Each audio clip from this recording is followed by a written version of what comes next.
जय श्री राधे, जय श्री कृष्ण। आप सभी भक्तों का स्वागत है।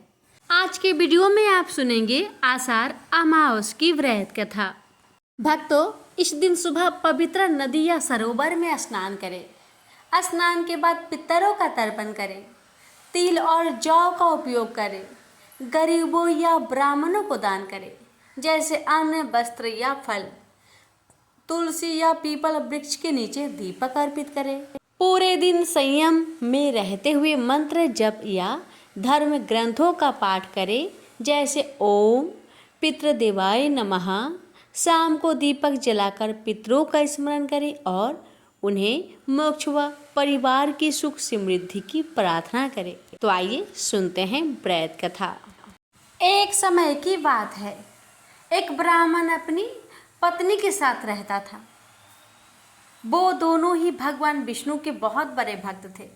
दोनों प्रतिदिन अपना ज़्यादातर समय भगवान के ध्यान और पूजा पाठ में बिताते थे। ब्राह्मण का घर धन्य धान्य से भरा हुआ था, किंतु संतान न होने के कारण यह दंपति अत्यंत दुखी रहता था। एक दिन ब्राह्मण ने अपनी पत्नी से कहा कि मैं तपस्या करने के लिए वन में जा रहा हूँ। इसके बाद वह भगवान पर भरोसा और संतान की कामना लेकर वन में तपस्या करने के लिए चला गया। ब्राह्मण को कठोर तपस्या करते हुए कई वर्ष बीत गए, लेकिन उसे फल की प्राप्ति नहीं हुई। भक्तों, अंत में वह हार मानकर ब्राह्मण अपने जीवन को समाप्त करने का निर्णय लिया। अपने जीवन समाप्त करने के बारे में सोचकर उसने पेड़ की डाली पर फांसी का फंदा डाल दिया और अपने गले पर बांधने लगा। भक्तों, तभी चमत्कार हुआ।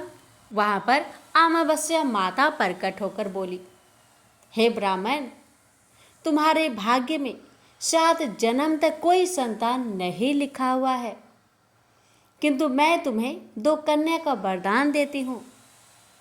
तुम अपनी एक कन्या का नाम अमावस्या रखना और दूसरी कन्या का नाम पूनम रख देना।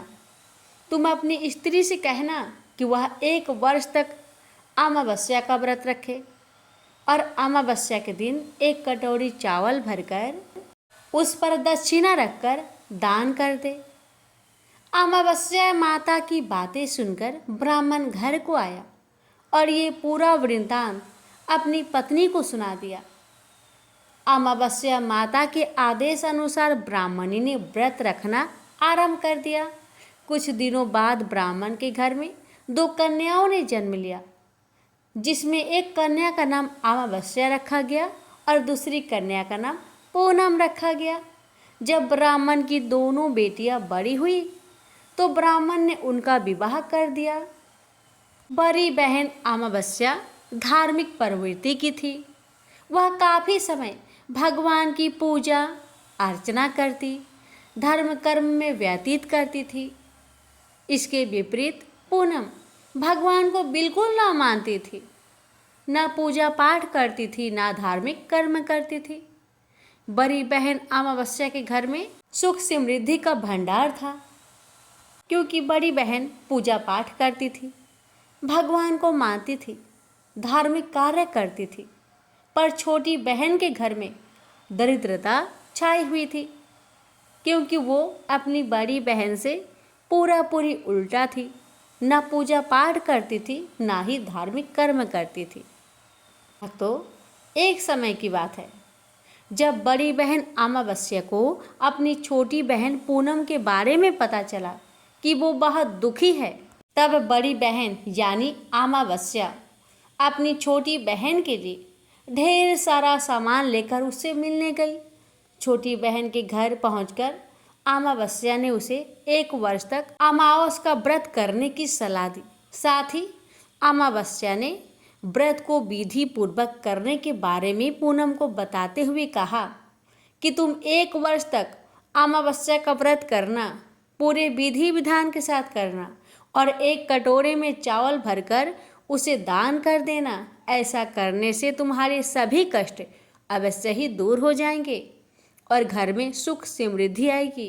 पूनम ने अपनी बहन की बात को मानते हुए बिल्कुल ऐसा ही किया, जिसके बाद 1 साल के भीतर पूनम का घर धन्य धान्य से भर गया और उसके घर में एक बेटे ने भी जन्म लिया। तो प्रेम से बोलिए अमावस भगवान की जय, अमावस माता की जय। तो भक्तों, ये थी आषाढ़ अमावस माता की व्रत कथा। हे माता, इस कथा को श्रद्धा पूर्वक सुनने वाले सभी भक्तों की हर मनोकामना को पूर्ण करे। अब आइए सुनते हैं अमावस्या व्रत से जुड़ी अन्य कथाएं, जिसे आज के दिन सुनने से महापुण्य फल की प्राप्ति होती है। एक गरीब ब्राह्मण परिवार था। उस परिवार में पति पत्नी के अलावा एक पुत्री भी थी। वह पुत्री धीरे धीरे बड़ी होने लगी। उस पुत्री में समय और बढ़ती उम्र के साथ सभी स्त्रियोचित गुणों का विकास हो रहा था। वह लड़की सुंदर, संस्कारवान एवं गुणवान थी, किंतु गरीब होने के कारण उसका विवाह नहीं हो पा रहा था। एक दिन उस ब्राह्मण के घर एक साधु महाराज पधारे। वो उस कन्या के सेवा भाव से काफी प्रसन्न हुए। कन्या को लंबी आयु का आशीर्वाद देते हुए साधु ने कहा कि इस कन्या के हथेली में विवाह योग रेखा नहीं है। तब ब्राह्मण दंपति ने साधु से उपाय पूछा कि कन्या ऐसा क्या करे कि उसके हाथ में विवाह योग बन जाए। साधु ने कुछ देर विचार करने के बाद अपनी अंतर्दृष्टि से ध्यान करके बताया कि कुछ दूरी पर एक गांव में सोना नाम की धोबिन जाति की एक महिला अपने बेटे और बहू के साथ रहती है, जो बहुत ही आचार विचार और संस्कार संपन्न तथा पति परायण है। यदि यह कन्या उसकी सेवा करे और वह महिला इसकी शादी में अपने मांग का सिंदूर लगा दे, उसके बाद इस कन्या का विवाह हो तो इस कन्या का वैधव योग मिट सकता है।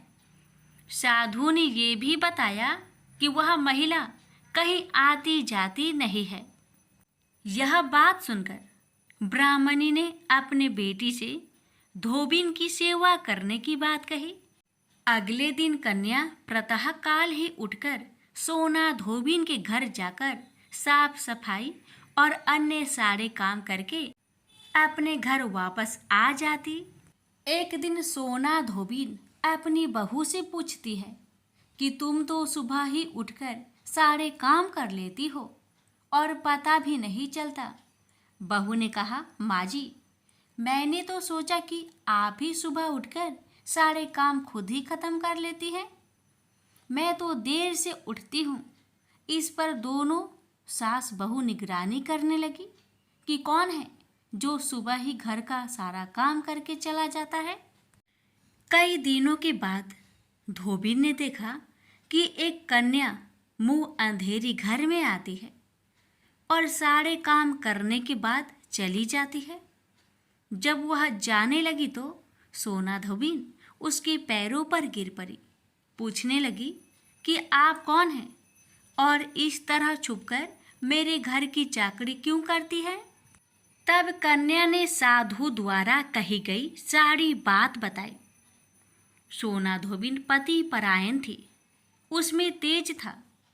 वह तैयार हो गई। सोना धोबिन के पति थोड़ा अस्वस्थ थे। उसने अपनी बहू से अपने लौट आने तक घर पर ही रहने को कहा।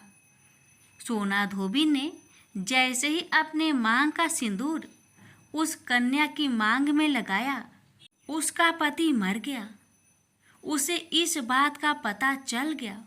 वह घर से निराजल ही चली थी, यह सोचकर कि रास्ते में कहीं पीपल का पेड़ मिलेगा तो उसे भौरी देकर और उसकी परिक्रमा करके ही जल ग्रहण करेगी। उस दिन सोमवती अमावस्या थी। ब्राह्मण के घर मिले हुए पकवान की जगह उसने ईंट के टुकड़ों से 108 बार भौरी देकर 108 बार पीपल के पेड़ की परिक्रमा की और उसके बाद जल ग्रहण किया। ऐसा करते ही उसके पति के मुर्दे शरीर में वापस जान आ गई। धोबिन का पति वापस जीवित हो उठा। इसलिए सोमवती अमावस्या के दिन से शुरू करके जो व्यक्ति हर अमावस्या के दिन भौरी देता है उसके सुख और सौभाग्य में वृद्धि होती है। पीपल के पेड़ में सभी देवों का वास होता है, अतः जो व्यक्ति हर अमावस्या को ना कर सके वह सोमवार को पड़ने वाली अमावस्या के दिन 108 वस्तुओं की भौरी देकर सोना धोबिन और गौरी गणेश का पूजन करता है, उसे अखंड सौभाग्य की प्राप्ति होती है। प्रेम से बोलिए हर हर महादेव। प्रजापति महर्षि कश्यप की कई पत्नियां थी। उनमें से एक का नाम था दनु। दनु की संतान दानव कहलाए। उसी दनु के बड़े पुत्र का नाम दंभ था। दंभ बहुत ही सदाचारी और धार्मिक प्रवृत्ति का था। अन्य दानवों की भांति उसमें ना तो ईर्ष्या ही थी और ना ही देवताओं से देश भावना।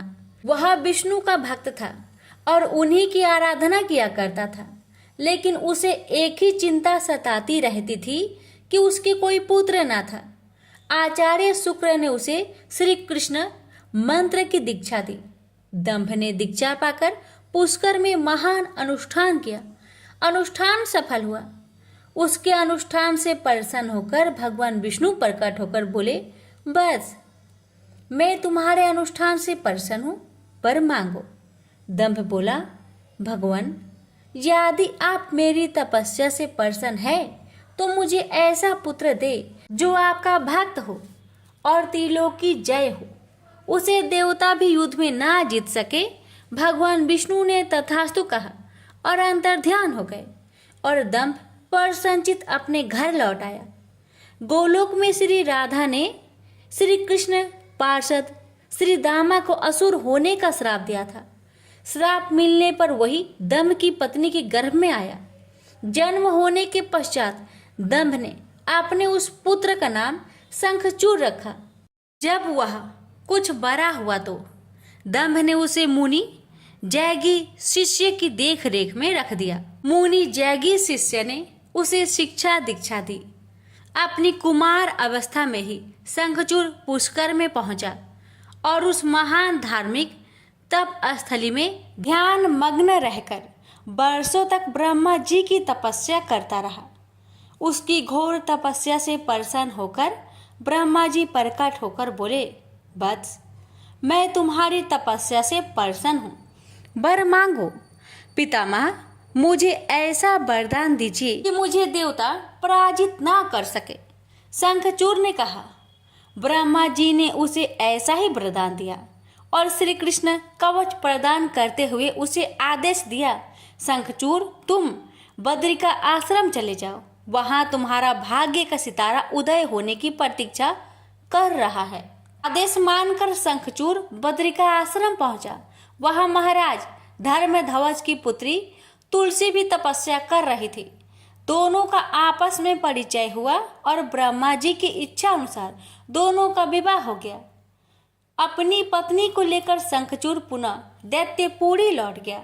शुक्राचार्य ने उसे दानवों का आधिपति बना दिया। सिंहासन पर बैठते ही उसने अपना साम्राज्य बढ़ाने के लिए देवलोक पर चढ़ाई कर दी।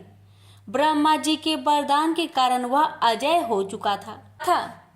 देवताओं को उसे हराने में कोई कठिनाई नहीं हुई। उसने अमरावती पर कब्जा जमा लिया। इंद्र अमरावती छोड़कर भाग निकले। देवता उसके डर से कंदराओं में जा छुपे। शंखचूड़ तीनों लोकों का शासक हो गया और सब लोकपालों का कार्य भी उसने संभाल लिया। उसने अपनी प्रजा की भलाई के लिए अनेक कार्य किए। प्रजा उससे बहुत प्रसन्न थी। सर्वत्र सुख और शांति थी, क्योंकि शंखचूड़ स्वयं भी कृष्ण भगवान का भक्त था। अतः उसकी प्रजा भी भगवान कृष्ण पर पूरी आस्था रखने लगी। उसके राज्य से अधर्म का नाश हो गया। प्रजा इंद्र और देवताओं को भूलने लगी। इससे देवताओं को बहुत क्षोभ हुआ। इंद्र पितामह ब्रह्मा के पास पहुंचकर बोले, पितामह आपने शंखचूड़ को अभय होने का वरदान देकर उसे निरंकुश बना दिया है। वह अमरावती पर कब्जा जमाए बैठा है। देवता डर डर की ठोकरें खा रहे हैं। हमें बताए हम क्या करें। पितामह बोले, सुरेंद्र, शंखचूड़ धार्मिक और रीति से अपना शासन चला रहा है। प्रजा उससे प्रसन्न है। उसके राज्य में प्रजा सुखी और संपन्न है। हमें उससे कोई शिकायत नहीं है। इंद्र बोले, यह सब तो ठीक है पितामह, लेकिन क्या हम यूं ही भटकते रहे? आखिर अमरावती है तो देवताओं की ही। पितामह बोले, अवश्य है, किंतु शंखचूड़ ने तुम्हें युद्ध में पराजित करके उसे प्राप्त किया है। उसने तुम्हारी प्रजा को भी कोई कष्ट नहीं पहुंचाया है। सिर्फ सिंहासनों का ही फेर बदल हुआ है ना। इंद्र बोला, लेकिन पितामह, हम आपकी संतानें हैं। क्या आप चाहेंगे कि आपकी संतानें यूं ही दर बदर भटकती रहे? कुछ उपाय कीजिए पितामह। पितामह बोले, मैं इसमें कुछ नहीं कर सकता देवेंद्र। जब तक शंखचूड़ के भाग्य में अमरावती का ऐश्वर्य भोगना है, वह भोगेगा ही। तुम भगवान विष्णु के पास चले जाओ, वे अवश्य ही कोई उपाय तुम्हें सुझा देंगे। वहां से निराश होकर इंद्र विष्णु भगवान के पास पहुंचे और उनकी स्तुति करने लगे और बोले, भगवान, देवता इस समय भारी संकट में हैं। ब्रह्मा जी ने अपनी असमर्थता जाहिर करके मुझे आपके पास भेज दिया है। कुछ कीजिए प्रभु, अन्यथा संपूर्ण देव जाति ही नष्ट हो जाएगी। विष्णु भगवान बोले, पितामह का कहना ठीक है। मैं भी अकारण शंखचूड़ के संबंधों में हस्तक्षेप करना पसंद नहीं करता। उसकी सारी प्रजा कृष्ण भक्त है और कृष्ण मेरा ही प्रति स्वरूप है। मैं अपने भक्त पर कष्ट होते नहीं देख सकता, लेकिन निराश होने की आवश्यकता नहीं। सूर्यराज, तुम भगवान शिव के पास चले जाओ और उन्हीं से कोई उपाय पूछो। वे अवश्य तुम्हारे कष्ट का निवारण कर देंगे। विष्णु भगवान की बात सुनकर इंद्र निराश भाव से बैकुंठ से निकल आए। अंत में वह भगवान शिव के पास कैलाश पर्वत न जाकर शिवलोक पहुंचे और भगवान शिव की स्तुति करके अपने आने का प्रयोजन बताया। भगवान शिव ने उसकी बात सुनी और उसे आश्वस्त किया। धैर्य रखो सूर्यराज, तुम्हारा सिंहासन तुम्हें अवश्य प्राप्त होगा। मैं गंधर्वराज चित्ररथ को अभी दूत बनाकर शंखचूड़ के पास रवाना करता हूँ। शिव के आदेश अनुसार गंधर्वराज चित्ररथ शंखचूड़ के राजधानी पहुंचा। उस समय शंखचूड़ अपने सिंहासन पर विराजमान था। चित्ररथ ने उसका अभिवादन करने के पश्चात अपने आने का कारण बताया। दैत्यराज, मैं गंधर्वराज चित्ररथ हूँ और भगवान शिव का एक संदेश लेकर आपके पास आया हूँ। यह सुनकर शंखचूड़ के चेहरे पर आश्चर्य झलक आया। शिव के दूत को सामने पाकर वह सिंहासन से उठकर बोला, मेरा अहोभाग्य है कि भगवान शिव ने मुझे किसी योग समझा। आप संदेश सुनाए। क्या संदेश भेजा है भगवान रुद्र ने? गंधर्वराज बोला, दैत्यराज, भगवान शिव का संदेश है कि तुम देवताओं का राज्य उन्हें वापस लौटा दो और उनके अधिकार उन्हें दे दो। भगवान शिव ने देवों को अभय होने का वचन दिया है। शंखचूड़ बोला, गंधर्वराज, भगवान शिव से मेरा प्रणाम कहना और उनसे कह देना कि शंखचूड़ के हृदय में आपके लिए बहुत ही ज्यादा श्रद्धा है, परंतु यदि उन्होंने इंद्र के बहकावे में आकर मुझे दंडित करने का निश्चय किया है तो मैं उनकी बात नहीं मानूंगा और उनसे भी युद्ध करने के लिए तैयार हो जाऊंगा। चित्ररथ वापस लौटा और उसने भगवान शंकर को शंखचूड़ का उत्तर सुनाया। यह सुनकर शिव क्रोधित हो गए और अपने गणों को युद्ध का आदेश दे दिया।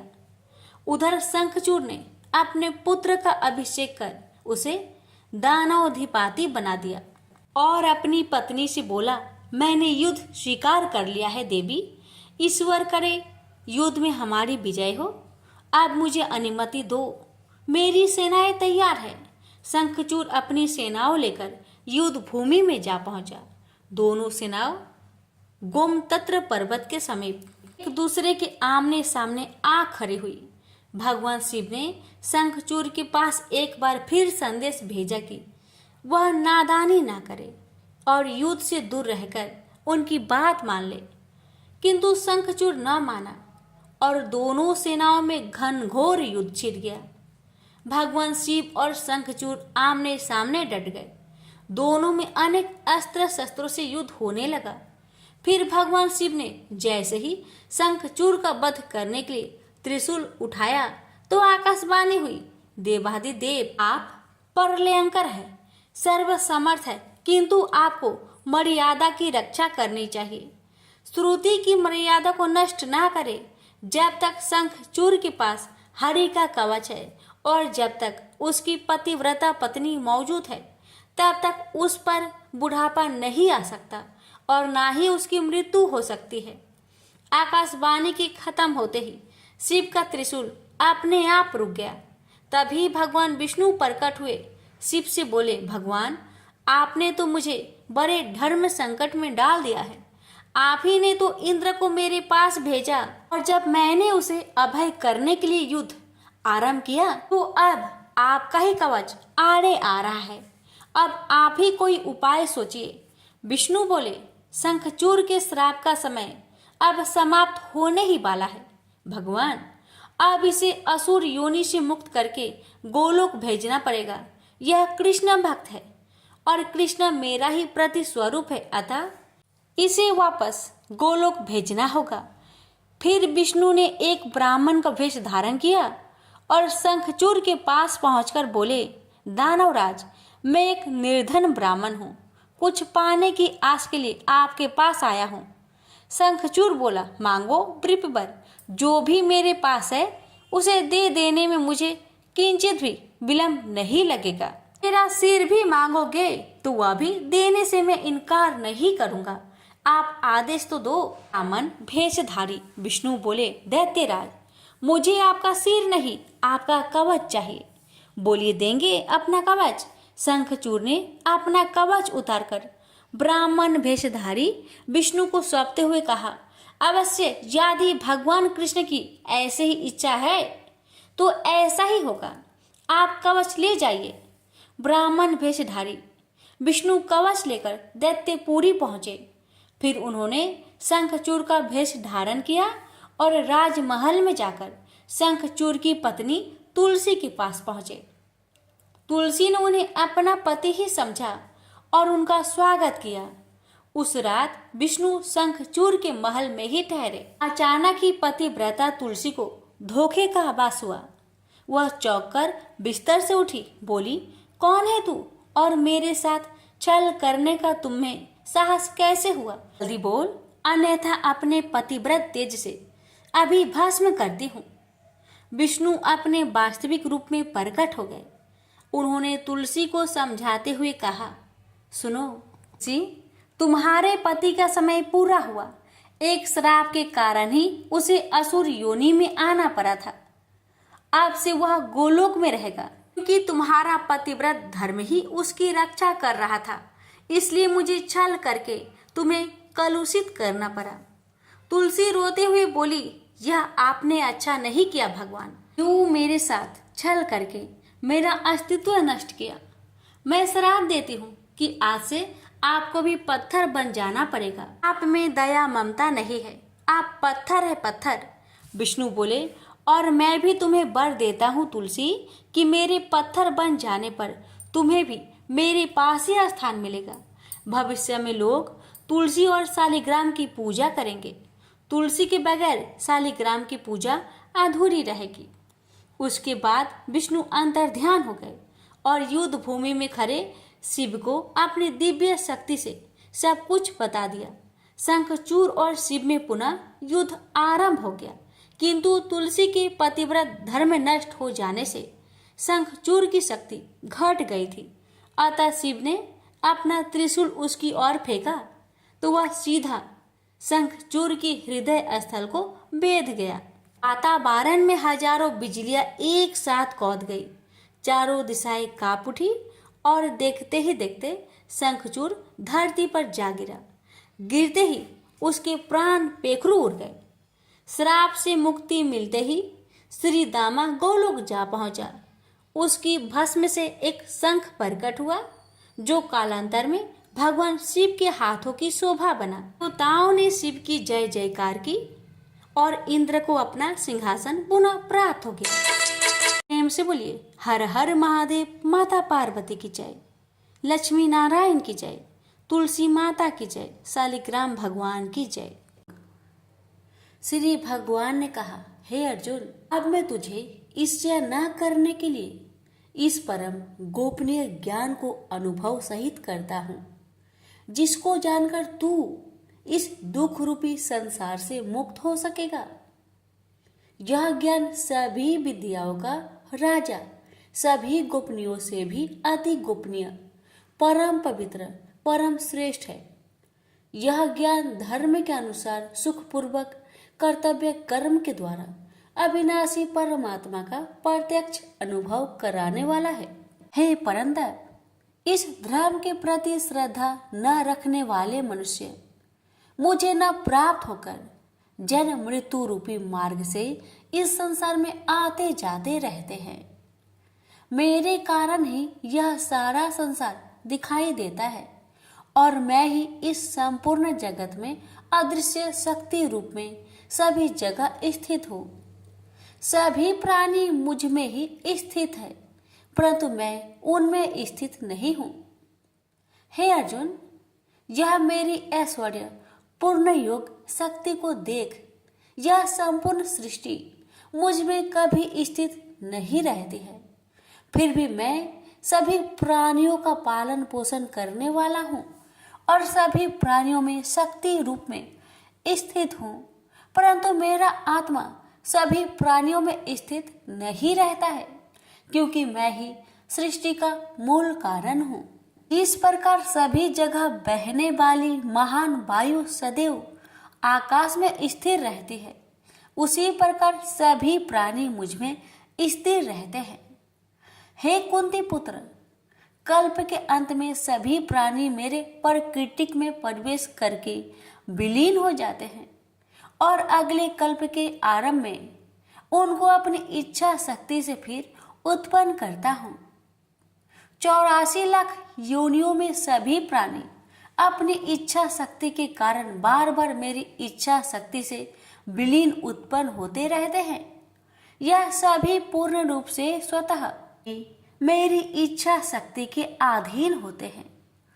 हे धनंजय, यह सभी कर्म मुझे बांध नहीं पाते, क्योंकि मैं उन कार्यों में बिना किसी फल की इच्छा से उदासीन भाव से स्थिर रहता हूँ। हे कुंती पुत्र, मेरी अक्षयता, मैं मेरी भौतिक प्रकृति सभी चर तथा अचर जीव उत्पन्न और विनिष्ट करती रहती है। इसी कारण से यह संसार परिवर्तनशील है। मूर्ख मनुष्य मुझे अपने ही समान निष्कृष्ट शरीर आधार वाला समझते हैं, इसलिए वह सभी जीव आत्माओं का परम ईश्वर वाले मेरे स्वभाव को नहीं समझ पाते।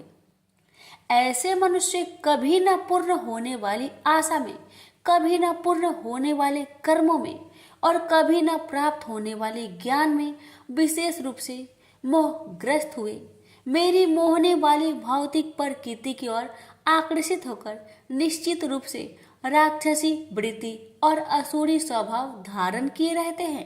ये पृथा पुत्र, मोह से मुक्त हुए महापुरुष देवीय स्वभाव को धारण करके मेरी शरण ग्रहण करते हैं और मुझको सभी जीव आत्माओं का उद्यम जानकर अनन्य भाव से मुझ अविनाशी का स्मरण करते हैं। ऐसे महापुरुष दृढ़ संकल्प से प्रयत्न करके निरंतर मेरे नाम और महिमा का गुणगान करते हैं और सदैव मेरी पूजा में स्थिर होकर मुझे बार बार प्रणाम करते हुए मेरी पूजा करते हैं। कुछ मनुष्य ज्ञान के अनुशीलन द्वारा यज्ञ करके, कुछ मनुष्य मुझे एक ही तत्व जानकर, कुछ मनुष्य अलग अलग तत्व जानकर अनेक विधियों से निश्चित रूप से मेरे विश्व स्वरूप की पूजा करते हैं। हे अर्जुन, मैं ही वैदिक कर्म कांड को करने वाला हूँ मैं ही यज्ञ हूँ, मैं ही पितरों को दिए जाने वाला तर्पण हूँ, मैं ही जड़ी बूटी रूप में औषधि हूँ, मैं ही मंत्र हूँ, मैं ही घृत हूँ, मैं ही अग्नि हूँ और मैं ही हवन में दी जाने वाली आहुति हूँ। इस संपूर्ण ब्रह्मांड का मैं ही पालन करने वाला पिता हूँ, मैं ही उत्पन्न करने वाली माता हूँ, मैं ही मूल स्रोत दादा हूँ, मैं ही इसे धारण करने वाला हूँ, मैं ही पवित्र करने वाला ओमकार शब्द से जानने योग्य हूँ, मैं ही ऋग्वेद, सामवेद और यजुर्वेद हूँ, मैं ही सभी प्राप्त होने वाला परम लक्ष्य हूँ, मैं ही सभी का भरण पोषण करने वाला हूँ, मैं ही सभी का स्वामी हूँ, मैं ही सभी के अच्छे बुरे कर्मों को देखने वाला हूँ, मैं ही सभी का परम धाम हूँ, मैं ही सभी की शरण स्थली हूँ, मैं ही सभी से प्रेम करने वाला घनिष्ठ मित्र हूँ, मैं ही सृष्टि को उत्पन्न करने वाला हूँ, मैं ही सृष्टि के संहार करने वाला हूँ, मैं ही सभी का स्थिर आधार हूँ, मैं ही सभी को आश्रय देने वाला हूँ और मैं ही सभी का अविनाशी कारण हूँ। हे अर्जुन, मैं ही सूर्य रूप में तपकर जल को भाप रूप में रोककर बारिश रूप में उत्पन्न करता हूँ, मैं ही निश्चित रूप से अमर तत्व हूँ, मैं ही मृत तत्व हूँ, मैं ही सत्य रूप में सत्य हूँ और मैं ही असत्य रूप में पदार्थ हूँ। जो मनुष्य तीनों वेदों के अनुसार यज्ञों के द्वारा मेरी पूजा करके सभी पापों से पवित्र होकर सोमरस को पीने वाले के स्वर्ग लोकों की प्राप्ति के लिए प्रार्थना करते हैं, वह मनुष्य अपने पुण्य के फल स्वर्ग इंद्रलोक में जन्म को प्राप्त होकर स्वर्ग में देवी देवताओं वाले सुखों को भोगते हैं। वह जीव आत्मा उस विशाल स्वर्ग लोक के सुखों का भोग करके पुण्य फलों के समाप्त होने पर इस मृत्यु लोक में पुनः जन्म को प्राप्त होते हैं। इस प्रकार तीनों वेदों के सिद्धांतों का पालन करके सांसारिक सुख की कामना वाले मनुष्य बार बार जन्म और मृत्यु को प्राप्त होते हैं। जो मनुष्य एकमात्र मुझे लक्ष्य मानकर अनन्य भाव से मेरी स्मरण करते हुए कर्तव्य कर्म द्वारा पूजा करते हैं, जो सदैव निरंतर मेरी भक्ति में लीन रहता है, उस मनुष्य की सभी आवश्यकताएं और सुरक्षा की जिम्मेदारी मैं स्वयं निभाता हूँ। हे कुंती पुत्र, जो भी मनुष्य श्रद्धा पूर्वक भक्ति भाव से अन्य देवी देवताओं को पूजा करते हैं, वह भी निश्चित रूप से मेरी ही पूजा करते हैं, किंतु उनका वह पूजा करना अज्ञानता पूर्ण मेरी प्राप्ति की विधि से अलग त्रुटि पूर्ण होता है। मैं ही निश्चित रूप से समस्त यागों का भोग करने वाला हूँ और मैं ही स्वामी हूँ, परंतु वह मनुष्य मेरी वास्तविक रूप को तत्व से नहीं जानते, इसलिए वह कामनाओं के अनुसार पूर्ण जन्म को प्राप्त होते हैं।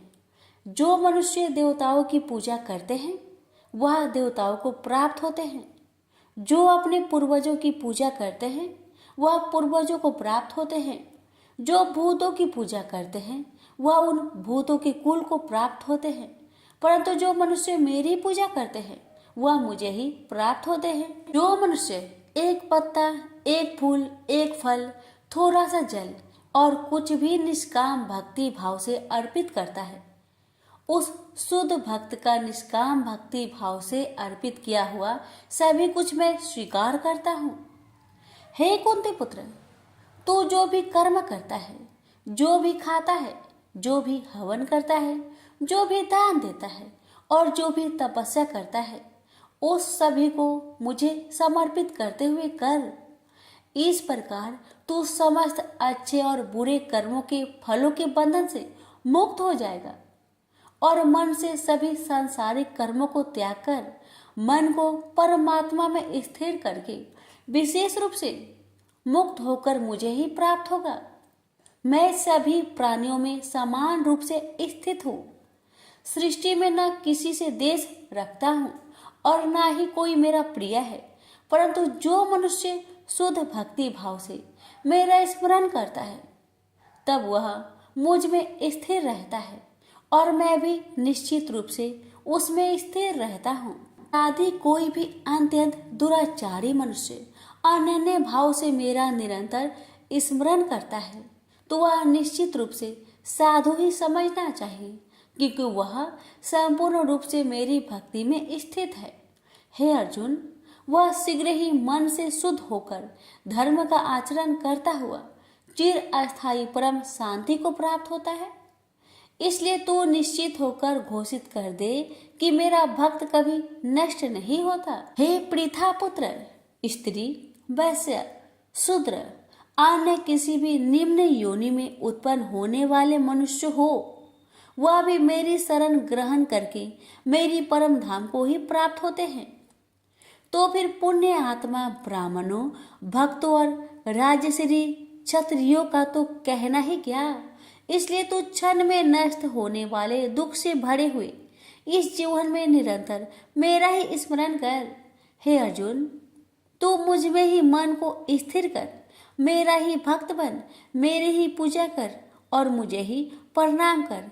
इस प्रकार अपने मन को मुझ परमात्मा में पूर्ण स्वरूप से स्थिर करके मेरी शरण होकर तू निश्चित रूप से मुझे ही प्राप्त होगा।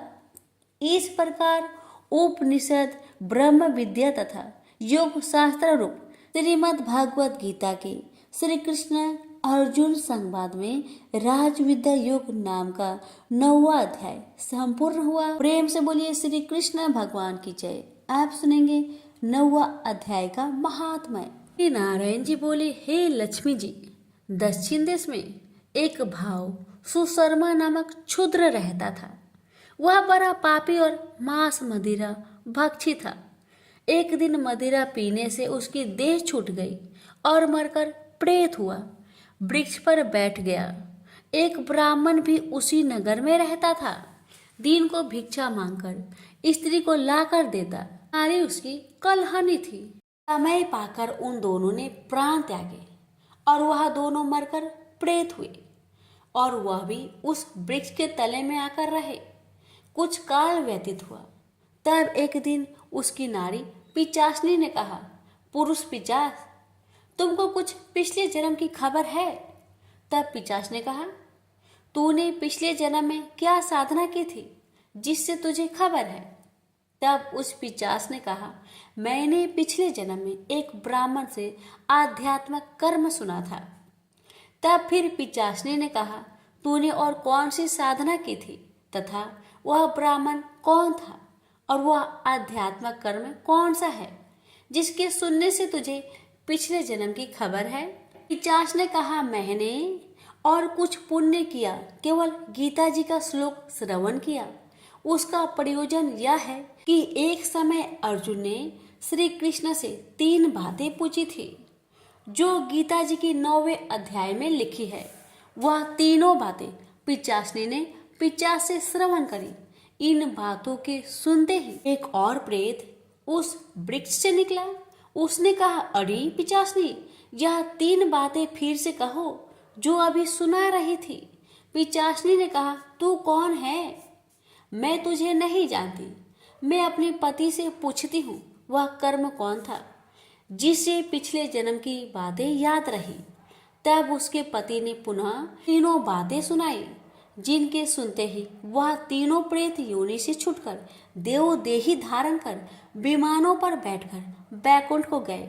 श्री भगवान जी बोले, हे लक्ष्मी, यह 9वें अध्याय का महात्म्य है। प्रेम से बोलिए लक्ष्मी नारायण की जय। एक समय की बात है, एक भाई बहन रहते थे। बहन का नियम था कि वह अपने भाई का चेहरा देखे ही खाना खाती थी। हर रोज वह सुबह उठती थी और जल्दी जल्दी सारा काम करके अपने भाई का मुंह देखने के लिए उसके घर जाती थी। एक दिन रास्ते में एक पीपल के नीचे गणेश जी की मूर्ति रखी थी। उसने भगवान के सामने हाथ जोड़कर कहा कि मेरे जैसा अमर सुहाग और मेरे जैसा अमर पिहर सबको दीजिए। यह कहकर वह आगे बढ़ जाती है। जंगल के झाड़ियों के कांटे उसके पैरों में चुभा करते जाते थे। एक दिन भाई के घर बहन पहुंची और भाई का मुख देखकर बैठ गई। तो भाभी ने पूछा, पैरों में क्या हो गया है? यह सुनकर उसने भाभी को जवाब दिया कि रास्ते में जंगल के झाड़ियों के गिरे हुए कांटे पाँव में चुभ गए हैं। जब वह वापस अपने घर आ जाए तब भाभी ने अपने पति से कहा कि रास्ते को साफ करवा दो, आपकी बहन के पाँव में बहुत सारे कांटे चुभ गए हैं। भाई ने तब कुल्हाड़ी लेकर सारी झाड़ियों को काटकर रास्ता साफ कर दिया, जिससे गणेश जी का स्थान भी वहां से हट गया। यह देखकर भगवान गुस्सा हो गए और उसके भाई के प्राण हर लिए। लोग अंतिम संस्कार के लिए जब भाई को ले जा रहे थे तब उसकी भाभी रोते हुए लोगों से कही, थोड़ी देर रुक जाओ, उसकी बहन आने वाली है, वह अपने भाई का मुख देखे बिना नहीं रह सकती, उसका यह नियम है। तब लोगों ने कहा, आज तो देख लेगी पर कल कैसे देखेगी? रोज दिन की तरह बहन अपने भाई का मुंह देखने के लिए जंगल में निकली। तब जंगल में उसने देखा कि सारा रास्ता साफ किया हुआ है। जब वह आगे बढ़ी तो उसने देखा कि सिद्धि विनायक को भी वहां से हटा दिया गया है। तब उसने जाने से पहले गणेश जी को एक अच्छे स्थान पर रखकर उन्हें स्थान दिया और हाथ जोड़कर बोली, भगवान मेरे जैसा अमर सुहाग और मेरे जैसा अमर पिहर सबको देना।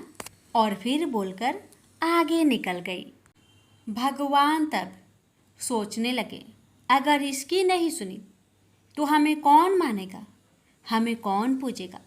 तब सिद्धि विनायक ने उसे आवाज दी, बेटी इस खेजड़ी की 7 पत्तियां लेकर जा और उसे कच्चे दूध में घोलकर भाई के ऊपर छींटा मार देना, वह उठकर बैठ जाएगा।